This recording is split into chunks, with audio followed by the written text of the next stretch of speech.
just even the clothes that women wear, bras, corsets, whatever. It's like restrictive. And this dance is all about letting everything move, jiggle, and Yeah, yeah. shake. And I'll have what she's having. Welcome to another edition of She talks confidence. Podcast. Hey everybody, welcome back. This is the She Talks Confidence Podcast. It's me, Tony. I am your host. As usual, this is real stories from real women about confidence, their struggles, their jubilant discoveries. And this week is absolutely no exception. It's actually an old friend of mine, not old as in she's old, or I am, but it's somebody I've known for years and years. But she's a professional belly dancer and therapist, and has an amazing journey through self-confidence and self-esteem that I'm really excited for her to share today. And it's Marina Viola. Hey, Marina, how are you? hey, I'm great. How are you? I'm great. Marina, for the record, it was a very good friend, one of my daughter's best friends growing up. And then she moved to Florida, and now you're a therapist there, a licensed therapist, as well as a professional belly dancer. So can you start from the beginning and how you got into the belly dancing thing and how that affected your self-confidence and your self-esteem? Yeah, totally. So I started off dancing when I was really little. I was actually really shy as a little girl, very shy. And so my mom put me in dance classes when I was 4, like ballet, tap, that sort of thing, to try to wean me off of her a little, because I was very attached to her. I had that separation anxiety, and I was definitely very shy with strangers. And so I liked that. I liked the dancing, and I continued dancing off and on throughout my childhood. My shyness got a little better as I got older. I aged out of that a little, but I was never an outgoing, extroverted person. I'm still not. I'm still an introvert. People would be surprised to believe that, even though I perform. Although people who know me not as a performer sometimes are surprised because they know I'm more introverted, I'm more quiet with acquaintances and people I don't know as well. So they're usually like, wow, I can't believe you're a belly dancer. I can't picture that. It does bring up a good point, though. You can be introverted and do things like that. Just Yeah. because you're naturally to yourself doesn't mean you can't explore and do things and have passion in certain things. Totally. People are not like, it's not like a Disney movie where we're just this one-sided flat character. We're complex Yeah. people. But yeah, even my mom says to me, I never would have thought you would be performing belly dance. If someone had told me that when you were a little kid, I would have said no way. I first saw a belly dancer when I was maybe about 10 years old at a local restaurant where I was growing up in Washington State. And I filed that away in the back of my head. Oh, I want to learn how to do that someday. I literally made a bucket list when I was 13, and learn to belly dance was one of the things on there. Wow. Just learn, not even perform or anything, but just learn how to belly dance. Can I ask you what was so impactful about seeing that belly dancer? What caught your eye to the point where you put it on your bucket list? I don't know. I guess I thought it was cool. It was a Greek restaurant, and she would come out with the zills, which, if people don't know what that is, it's like the finger symbols, the noise. And immediately when she came out, it was like this excitement of like she's coming out. All eyes would be on her. And then when I was in high school, Shakira was really popular. Oh, yeah.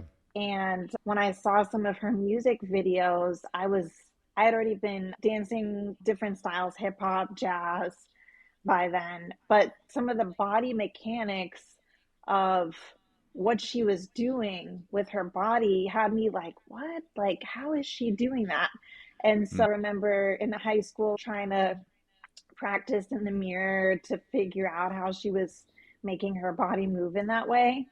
And then in college, took my first belly dance class. And then when you got into the first class, was it an immediate just attraction to it? Did it just take you in right away, or was it something that was built? And how did that help you, or did it help you initially with confidence? And we talked about body dysmorphia, right? How did it impact that at all at the beginning? Yeah, first of all, the way you said, did it take you in right away? Yes, I feel Mm. like that's the perfect way to put it as well.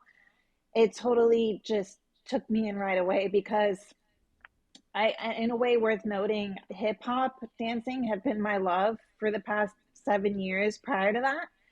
And I was one of the best dancers from my high school. But then when I went to ASU, I was, you know, not so good anymore compared to Hmm. the dancers that were there. And I was feeling really down about that actually. And then that was right when I took my first belly dance class, and it just felt really natural and it felt really right in my body. And my teacher as well helped me feel good about myself because she was just like, wow, you're such a natural. I can't believe this is your first class. You're catching on so fast. So I think that in itself was a confidence boost. I think it is a confidence boost when we find something we're good at Hmm. and it reinforces us enjoying that thing. And then as far as the body thing, I would say my first performance, which was with my teacher, she had a band and she invited me to perform on stage with her band after taking classes for literally maybe a month. And so she lent me one of her old costumes.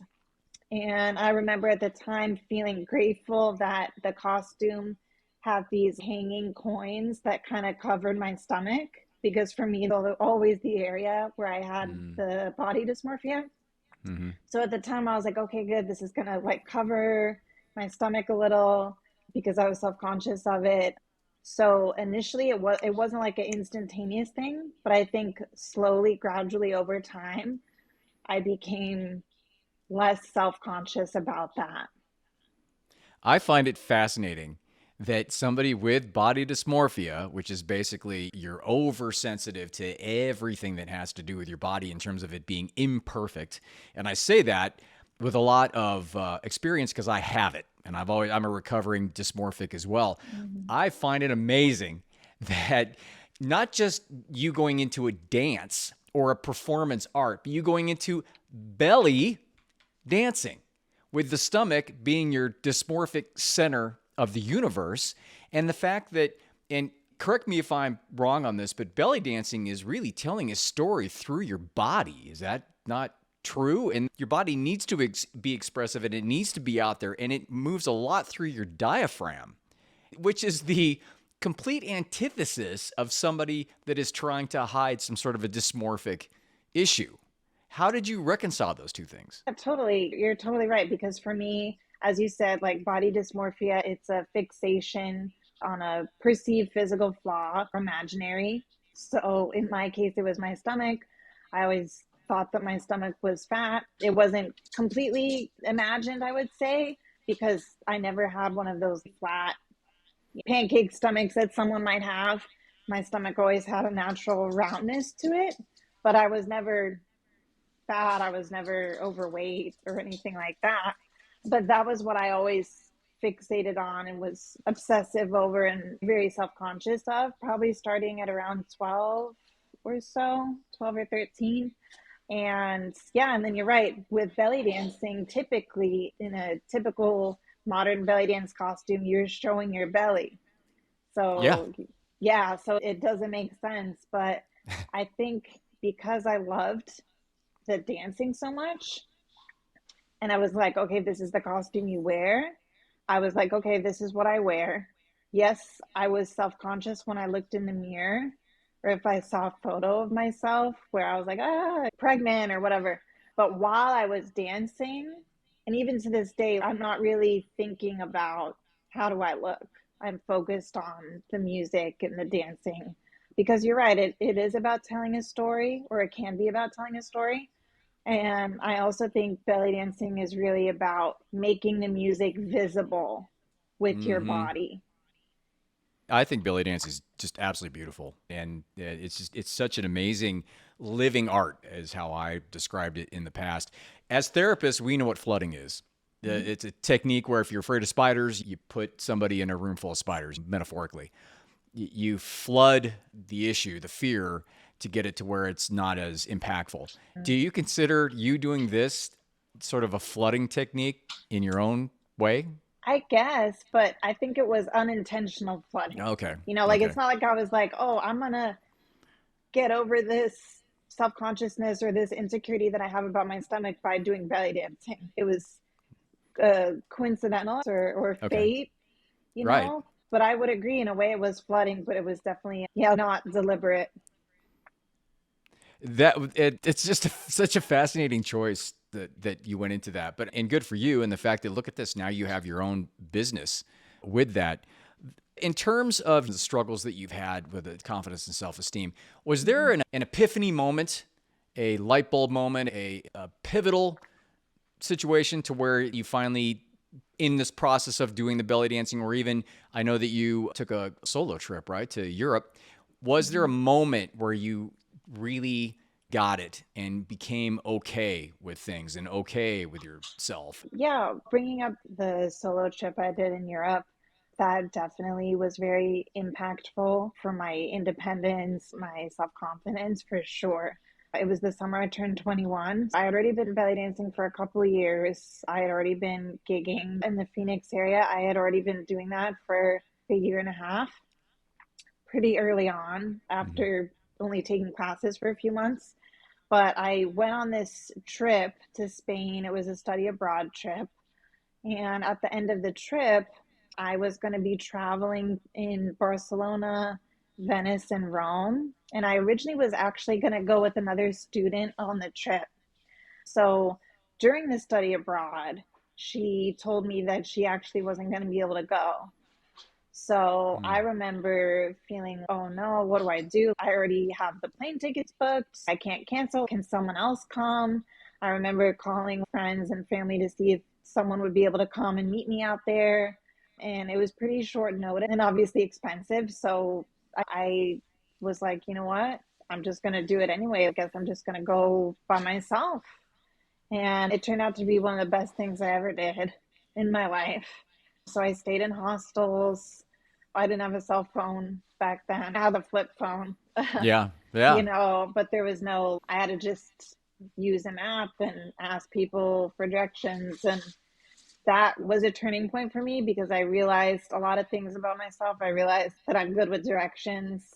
I realized that, yeah, I can be in a difficult situation and figure it out and make it through. Like that trip really made me feel like if I can do that, I can do anything. Is it, I'm hearing self sufficient, right? It's validated some level of self sufficiency. Was that something you'd struggle with in the past, or not being really confident or not being sure of the ability for you to stuff? So going back to when I was really little, I'm talking three, four, I distinctly remember feeling like I couldn't be self sufficient or I couldn't do things on my own, which you and I know now, obviously you're five. There's not much you can Right, do or should be exactly. able to do. But the neural pathways get formed during the Mm-hmm. younger years. And it creates a thought process, creates an ideology, it creates a truth in your that you have to battle later on if that's the pathway that was formed at the time. Mm-hmm. Yeah. So at that young age, I wasn't comfortable being alone. I remember just feeling like I couldn't do things without my parents' help and thinking like, oh, how am I going to do it when I get older without my parents to help me? It got better when I was older because I have a sister who's 5 years older than me. She went away to college in California. I was living in Washington State. At that point, it was like a 180 because I was alone a lot.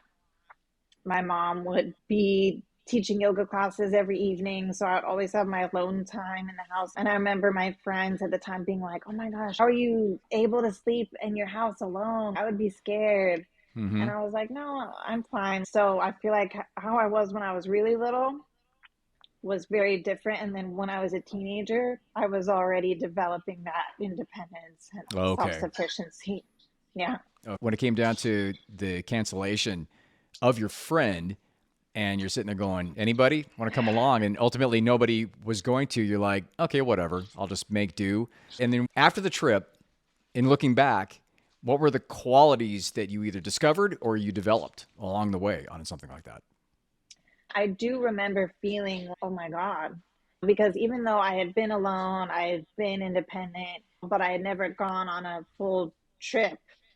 alone and internationally. So I was definitely nervous and hesitant.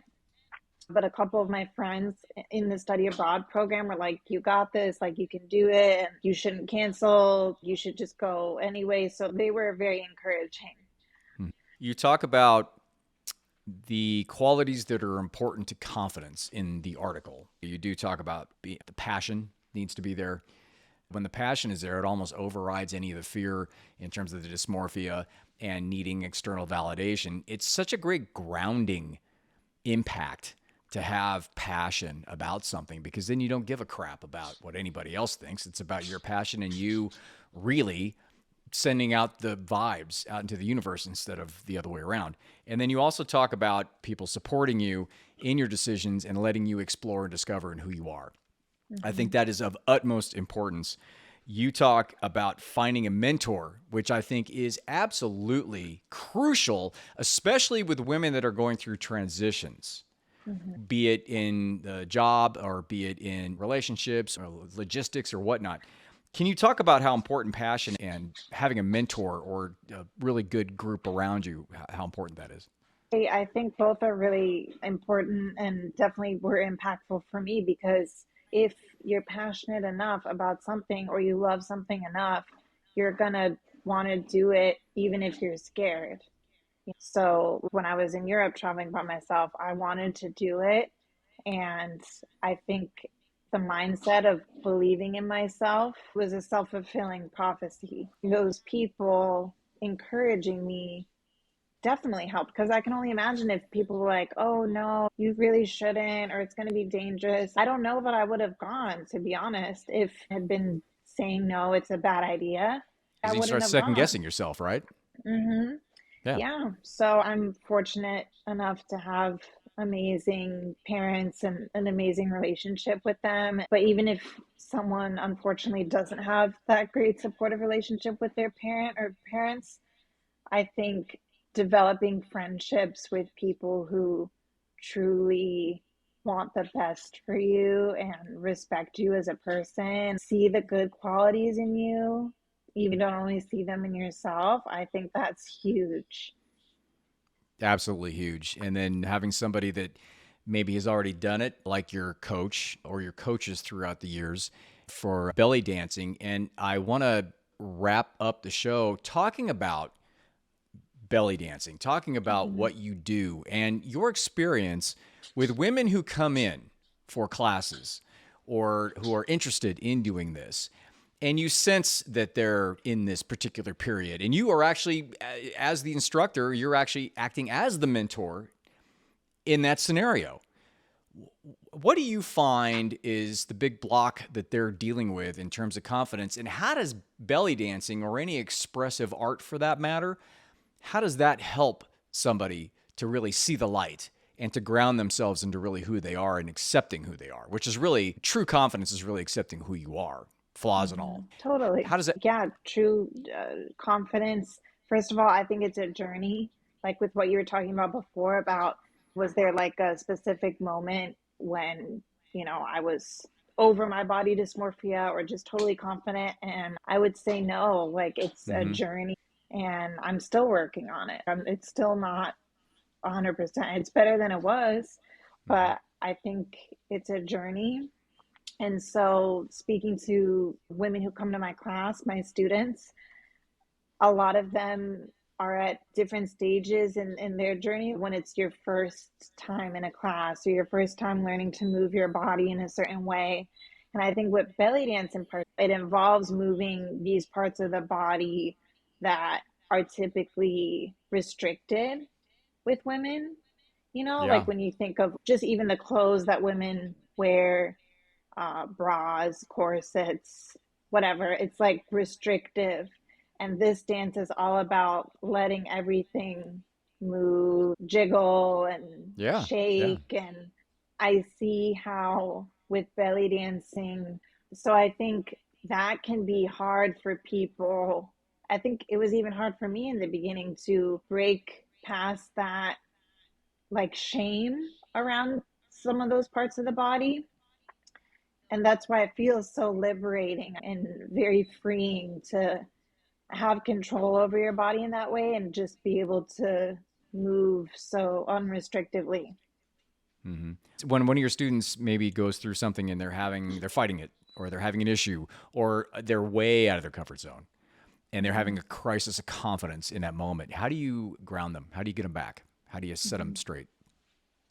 I think my therapy background is helpful, and also just me remembering what it was like going through that as well. So I always tell them, you don't have to have a certain body type to belly dance. Like you can see there are tons of plus size belly dancers, male belly dancers, tall, short, skinny, just you see it all, and you don't have to have a certain body to type to be good at dancing or belly dancing.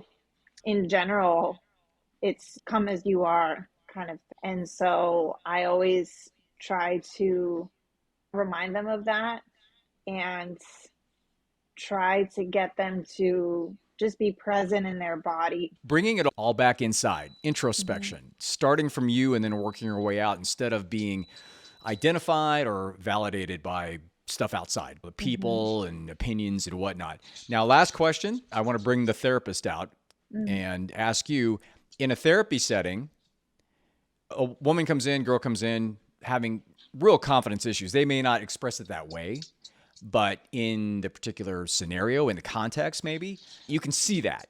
You can see the Mm-hmm. fact that there's this powerful, amazing woman in front of you, and they're just not seeing all of that. They're not seeing their intuitive power. They're not seeing the level of confidence that they should have inherently because it's in there. How do you snap them out of that? What is your technique? Mm-hmm. I think so many people experience this. Like in my master's program for mental health counseling, we talked a lot about imposter syndrome, and I know that's a big buzzword these days, Oh, but it yeah. is real. Like a lot of people, even if they are very qualified or accomplished, they just don't see themselves that way or think of themselves in that way. And the number one place I start with my clients is validation and understanding, because in my opinion, most people at the end of the day, they just want to be validated. They want to know that they're not crazy. They want to feel like, okay, I'm not alone, there's other people who go through this too. And yeah, feel like, okay, what I'm feeling is normal, what I'm feeling is valid. Just have that kind of empathy and understanding from another person. I think that alone is what everyone wants, and that's always what I seek to give my clients in therapy. And then from that, just helping them to realize their own worth and what's real. I use a lot of CBT, cognitive behavioral therapy. I think helps a lot with those kind of things, anxiety and self-esteem, confidence issues. One thing I've learned as a therapist is that almost everyone is worried about what other people are thinking of them, which is really crazy because time Yeah. and time again, I have clients who have shared this with me. And then it just made me realize, wow, like we're all worried about what other people are thinking of us. And really, they're Yeah. just thinking about themselves and like Yeah. worrying what Exactly. you're thinking of them. Right. So realizing that also has helped me a lot in life. CBT is the backbone of how I do my coaching and my Yeah, programs as me well, too. with a lot as well with Stoic philosophy and all the fun Eastern philosophy stuff. If you can interrupt in your mind with the negative thought pattern that comes up, oh, what are they going to think, or what are these people thinking? But if you can interrupt that with your prefrontal here, with your rational part, and just recenter yourself into they're thinking about their own stuff, and this is about me, and I'm going to do this because this is what I want to do, and hell, what they have to think. If you can do that one thing, that's like gold, right? If instead of going down the rabbit hole of whatever the anxious thoughts or the negative self-talk is, if you're able, like you said, to remind yourself of that, for instance, like they're probably not thinking about me the way I think they are, like they're thinking about themselves Right. or whatever. And with the belly dancing thing too, when I go to perform, I'm not thinking of, oh, how do I look? And yes, when I'm looking in the mirror before I leave to the show, yes. But then once I'm there, I'm like, how can I make the music visible on my body, connect with the music, connect with the audience? And I'm not thinking about those other things. I did, and again, I'm going to just reiterate the fact that I love the art of belly dancing. The costumes are so beautiful. And it's just something, if you haven't experienced it or if you haven't delved into it, go to Marina's website, take a look, or maybe ask her a question, email her. It's marinavioladance.com. I'll put that in the show notes. But thanks, Marina. I really appreciate it. And it's been a long time, so it's good to see you again. Yeah, thank you so much. I was honored and flattered that you asked me to be on the podcast. So yeah, I appreciate it. Thanks for having me. Oh, not a problem. And then in terms of therapy, you're localized, correct? You're localized in the Fort Lauderdale area? I am, although I do virtual private practice on the side. Get a hold of you for that. I am on Headway, so if people are familiar with the Headway app, they can search on there. Okay. Marina Viola, LMHC, LMFT, my credentials, and I pop up. All right. And also, just go to her dance thing and just email her. Yeah. Be like, hey, I'm not here for dance, but I'm here for... How about for both? Because this dance really is therapy anyway. I'm sure that through this instrument of belly dancing, that's therapeutic in and of itself, right? I mean, I find dance to be very therapeutic. I think really any creative outlet or like thing that you enjoy, that you love, can be very therapeutic. Thanks, Marina. I really appreciate it. Again, for me, it's TonyDufresne.com, and you won't be able to spell it because my family can't even spell my last name. It's theconfidencedoc.com, and I've got like I've thrown out there for the past, 3 weeks or so, I have a new course, a masterclass on toxic relationships, how to get out of them as a woman. And I've got a little gaslighting bonus thing because everybody loves gaslighting. And I will let you know exactly when that goes up. But if you have any questions or comments, you can also get a hold of me at tony@theconfidencedoc.com. Again, hope things are great, and I will see you later.